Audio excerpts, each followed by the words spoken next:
So I'd like to introduce Bill Durr, Chief Evangelist, for the final keynote.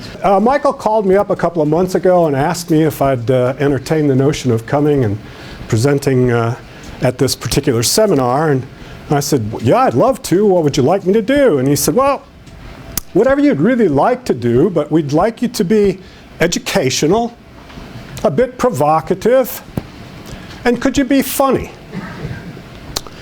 So I hung up the phone and I walked to the wall in my office.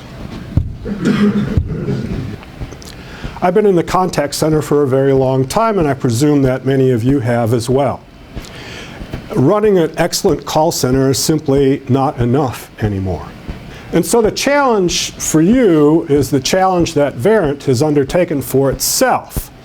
And that's to bring the concepts and the technologies that have been time-tested and perfected in the contact center to the rest of the enterprise. And I think you'll understand why. I love the theme of the conference. It's all about people. And certainly customers are people, and certainly we hire people for our contact centers.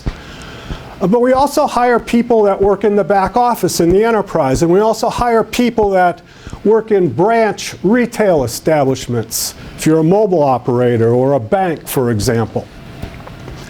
And the fundamental truth about people is that they're all social, and they all can communicate with each other, and they all have empathy for other people, except when we put them into a corporate context. And it's this enterprise policies and procedure that kind of breaks the chain. And it makes the people on that side different from the people on this side, even though that's nonsensical.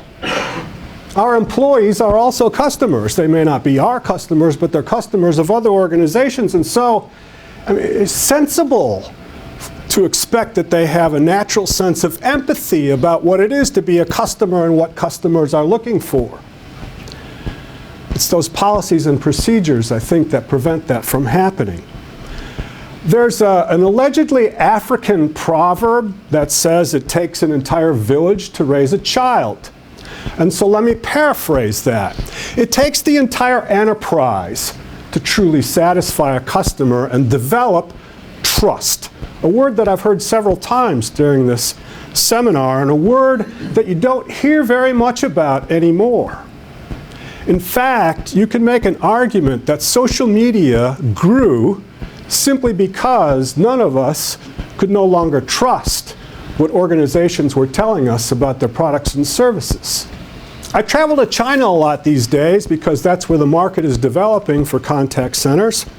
And somebody there told me that a Chinese curse is, "May you live in interesting times." It's an interesting concept. We live in interesting times. Any one of these dynamics would be enough to deal with, but we're dealing with them all simultaneously, right? And I could spend almost the entire day talking about these kinds of things. For the moment, though, I want to talk a little bit about demographics and the generational shift.